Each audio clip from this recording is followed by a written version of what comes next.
नमस्कार दोस्तों, स्वागत है आपका हमारे चैनल ITI टेक्निकल पर। मैं केएल गुप्ता। आज एक बहुत ही गंभीर विषय पे हम बात करने वाले हैं, और गंभीर किनके लिए है? जो कि एयर कंडीशन के उपभोक्ता हैं, उपभोग करने वाले हैं। कारीगरों के लिए तो ये तो गुड रहेगा हमेशा, क्योंकि उनकी गलती उनके लिए एक रोजी रोटी का जरिया बनता है। और नेचुरली तो होता ही, ऐसा नहीं कि कुछ अगर आया कंपनी में तो कभी ख़राब नहीं होगा। ख़राब तो होना ही है, बराबर ख़राब होना है। जैसे कि इन्वर्टर एसी के बारे में हम कई जगह एक भ्रांति देखे हैं कि कई कस्टमरों के अंदर ये भावना होता है कि इन्वर्टर एसी में स्टेबलाइजर की ज़रूरत नहीं है। बहुत से लोग ऐसे हैं जो कहते हैं इन्वर्टर एसी में स्टेबलाइजर की ज़रूरत नहीं है, क्योंकि इन्वर्टर टेक्नोलॉजी का है। और इसमें 99% को पता ही नहीं कि इन्वर्टर है क्या।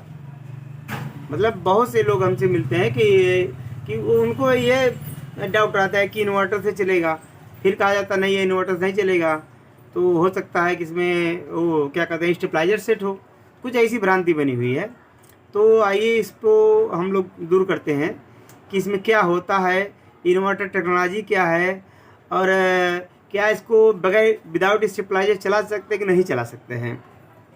तो देखिए, चाहे आपका इन्वर्टर एसी हो या नॉन इन्वर्टर एसी हो, दोनों ही दशाओं में स्टेबलाइजर लगाना अनिवार्य है। एकदम उतना ही अनिवार्य है जितना अनिवार्य हमारे खाने पीने का व्यवस्था होता है, उतना इससे अनिवार्य है। चूँकि जो आपके इन्वर्टर का अगर हम ले लें, इन्वर्टर में BLDC मोटर इस्तेमाल होता है, ब्रशलेस DC मोटर इस्तेमाल होता है, इंडक्शन मोटर इस्तेमाल होता है।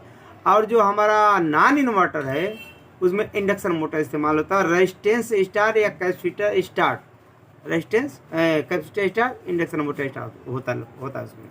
तो अब उसकी एक ऐसी दशा होती है, कुछ लोग कहते हैं भाई वोल्टेज कम है तो मेरा जो पंखा चल रहा है, मेरा वाटर पंप चल रहा है, सब कुछ ठीक चला, ये क्यों नहीं चलेगा?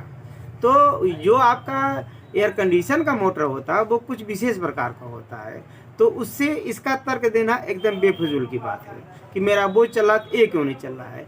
इसके काम करने का व्यवस्था कुछ और है, उसके काम करने का व्यवस्था कुछ और है, इसके बाइंडिंग का कुछ और व्यवस्था है, उसके बाइंडिंग का कुछ और व्यवस्था है। सेम बाइंडिंग नहीं होता है, तो स्पेशल पर्पज़ का बना रहता है उसमें। दूसरी बात, अगर इन्वर्टर का आप ले लें तो विदाउट स्टेबलाइजर चलाने में सबसे ज़्यादा लॉस इन्वर्टर में हो रहा है, क्योंकि नॉन इन्वर्टर में केवल एक ही बोर्ड होता है। इंडोर पे जो लगा हुआ रहता है ये बोर्ड, केवल एक ही बोर्ड होता है।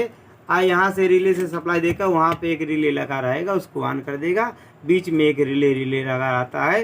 तो मिला जुला के केवल एक ही बोर्ड का नुकसान होता है, जो कि इन्वर्टर नॉन इन्वर्टर वाला आसानी से रिपेयर भी हो जाता है।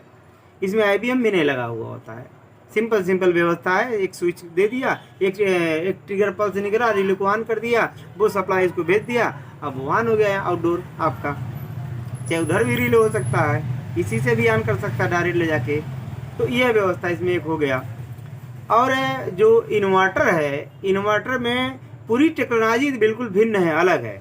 इसको आप अगर सोचें कि हम विदाउट स्टेबलाइजर चलाएंगे तो आप चला तो सकते हैं, चलेगा भी, ऐसा नहीं है। उसमें टोटल टेक्नोलॉजी SMPS पे सेट रहता है। SMPS तो खैर इसमें भी है, लेकिन इसमें नुकसान आपका होगा तो ओनली पावर सप्लाई इसका जाएगा।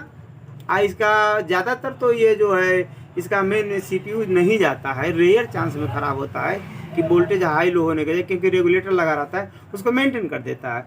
लेकिन जो जो इन्वर्टर एसी होता है वो टोटली जो स्विचिंग मोड पे ही निर्भर रहता है। टोटल पूरा PCB जो स्विच करके ही चलता है, और वही सप्लाई टोटल स्विच कराता है। उसमें ऐसा नहीं है कि इधर कुछ है उधर कुछ है। जैसे कि आप इसमें आप सप्लाई देखेंगे कि 220 वोल्ट देंगे तो यहाँ इस फिल्टर पे 290 से 310 वोल्ट बनता है। 220 पे 310 भी बनता है, 290 भी बनता है, कभी कभी वोल्टेज कम होता है 280 भी बनता है। अब इसमें 450 वोल्ट का कैपेसिटर इसमें लगा हुआ है। और ये SMPS जो है 90 वोल्ट से 300 वोल्ट के बीच में काम करता है। लेकिन 300 वोल्ट में रेयर चांस में, ऐसा नहीं कि लगातार आप 300 वोल्ट तक, मैंने रेयर चांस में अगर 300 वोल्ट चढ़ जाए SMPS तो उसको संभाल सकता है। उसे समझ लीजिए कि 220 से 290 तक ही अक्सर यही होता है। लेकिन अब लेकिन इन्वर्टर के लिए क्या होता है कि जब 220 वोल्ट कंफर्म कर दिया, आपको 220 वोल्ट ही सप्लाई देना है, तो 220 से 240 ही देना है। कारण क्या होता है कि जो सप्लाई मेन हम देते हैं वही मेन सप्लाई डायरेक्ट IBM पे जाता है उसके, और वही सप्लाई को स्विचिंग करा के उसको तोड़ के 3 फेज में बदलता है, और 3 फेज में बदल के उसके UVW करके कंप्रेसर को देता है।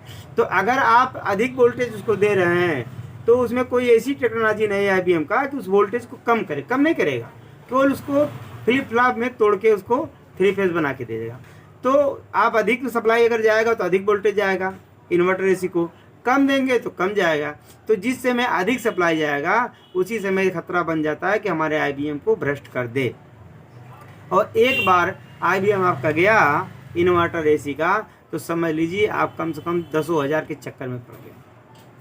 जबकि आपका अगर जो आपके यहाँ वोल्टेज बहुत ठीक ठाक मेंटेन है तो 150 वोल्ट से अगर स्टेबलाइजर आप लगा ले रहे हैं तो वो लगभग 3500 रुपये में आपका स्टेबलाइजर आ जाना है। फर्स्ट क्लास चलेगा, कोई टेंशन नहीं। और एक ही झटके में आपका 10,000 का नुकसान, और प्लस 15 दिन कम से कम आपको तबाह होना पड़ेगा। कम से कम 4 कारीगर को बुलाएंगे, उसको देखेगा, कोई कहेगा ये ख़राब है, कोई कहेगा वो ख़राब है, तो ये सिस्टम लगा रहेगा। अंत में कोई बढ़िया कारीगर आएगा और कहेगा कि आपका IBM ख़राब है, आपका मदरबोर्ड ख़राब है, दूसरा मदरबोर्ड अब इशू कराएंगे और उसको लगवाएंगे, तो उसमें 10,000 से प्लस खर्चा आना है। तो ये व्यवस्था हो गया। तो ये भ्रांति दिमाग से एकदम बिल्कुल निकाल दीजिए आप कि हमारा इन्वर्टर AC है तो उसको हम विदाउट स्टेबलाइजर के चला सकते हैं। स्टेबलाइजर जितना अनिवार्य उस पर था उतना ही अनिवार्य इस पर है। आप रिस्क उस पर तो रिस्क 20% का था, मतलब इसका मदरबोर्ड का पावर सप्लाई गया, आप पावर सप्लाई रिपेयर भी कर सकते हैं आसानी से। और जो इन्वर्टर AC है उसमें टोटल बोर्ड पे खतरा रहता है, यानी शुरू से अंत तक। SMPS तो उसमें भी लगा रहता है, पावर सप्लाई उसमें भी लगा रहता है, लेकिन बाकी सप्लाई जो IBM के लिए जाती है टोटल डायरेक्ट जाती है उस पर। कुछ भाग उसके जो माइक्रो कंट्रोलर का भाग है वो रेगुलेटर का इस सिस्टम पे काम करता है, लेकिन जो डायरेक्ट गया वो तो आपका बड़ा नुकसान करेगा। और उसमें इतने प्रोटेक्शन लगे हुए रहते हैं जगह जगह पे कि एक बार फॉल्ट हो गया तो उसको फाइंड करना भी बहुत मुश्किल हो जाता है। तो दोस्तों इस बात को आपको विशेष रूप से ध्यान देना है, आपका इन्वर्टर AC है या नॉन इन्वर्टर AC है, आपको विदाउट स्टेबलाइजर नहीं चलाना है। स्टेबलाइजर उसकी जान की तरह होती है। तो दोस्तों अगले वीडियो के लिए जय हिंद जय भारत।